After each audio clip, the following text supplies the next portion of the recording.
Olayın hukuki yönüne avukatlarımız temas ettiler. Bizim buna katkıda bulunacak bir yetkimiz de, bilgi birikimimiz de yok. Ama bizim söyleyeceğimiz bir şey var. Batı insanı, bu ülkenin batısında yaşayan insanlar genellikle PKK'yı sadece bir terör örgütü olarak görüyorlar. Eğer bir terör olayı olursa, bir şiddet olayı olursa PKK Batı'nın gündemine giriyor. Batı'daki yaşayan insanların gündemine giriyor. Ama şu iyi bilinmelidir ki bize göre PKK'nın en büyük özelliği İslam düşmanlığıdır. Müslüman düşmanlığıdır. Dindar insanların düşmanlığıdır. Bu unutulmamalıdır.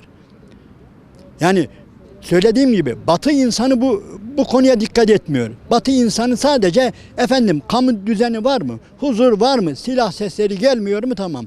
Ama biz biliyoruz ki aynen Aytaş Baran gibi Allah için şöyle bir bakın. Yani Yasin Börü'nün Kur'an-ı Kerim hocasıdır bu. Ve bu insanların şöyle yani eline yüzüne bir bakın. Yaptığı işlere bir bakın.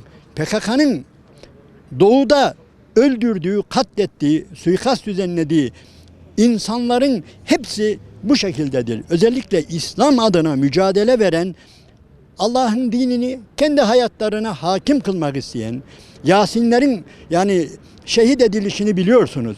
Yani hepsi böyledir. Sadece ve sadece söylediğimiz gibi basit bir terör olayı değildir bu. Yani PKK'nın düzenli olarak yani bir İslam düşmanlığı ve sadece dindar insanları öldürme değil. Yani biz PKK'nın ve beraber olduğu insanların Diyarbakır'ın parklarında ne gibi yani kötülükler yaptığını ve bu ülkenin batısındaki LGBT gibi ağza alınmayacak iğrenç derneklerin, kuruluşlarla nasıl bir iş yaptığı ve Kürt kadınını İslam'dan çıkartmak için, örtüden çıkartmak için, çarşaftan çıkartmak için verdiği mücadeleyi ve zaten dikkat ederseniz dışarıdan destek bunun için geliyor. Yani eğer bugün PKK dışarıdan, Avrupa'dan, Amerika'dan destek alıyorsa zannetmeyiniz ki şundan bu. Sadece İslam düşmanlığından dolayı. Sadece bu insanlar orada Müslümanlara veya kendilerine göre radikal Müslümanlara karşı mücadele veren güya laik,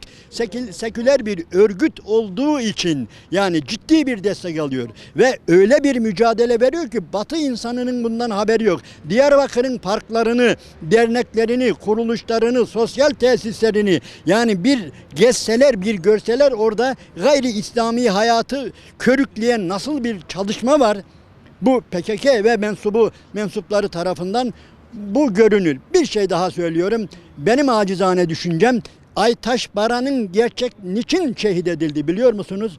Bir yıl önceki Amerikan iftarını engellemek için biliyorsunuz Amerika Adana Başkonsolosu geldi Diyarbakır'da bir iftar çadırı açmak istedi ve oradaki dindar insanlar hayır sen bu ülkeye kan getiren ve İslam dünyasının üzerine bomba yağdıran bir emperyalist ülke olarak sen Diyarbakır'da iftar programı düzenleyemezsin dedi oradaki dindar halk. Bu arada bizim Aytaş Baran'ımız da biraz herhalde ön plandaydı öyle gözüküyor. Yani biraz ön plandaydı ve emir verildi. Kandil'den emir geldi. Kandil'e de emir herhalde başka yerden gitti ve bu şekilde kardeşimiz yani hunharca şehit edildi.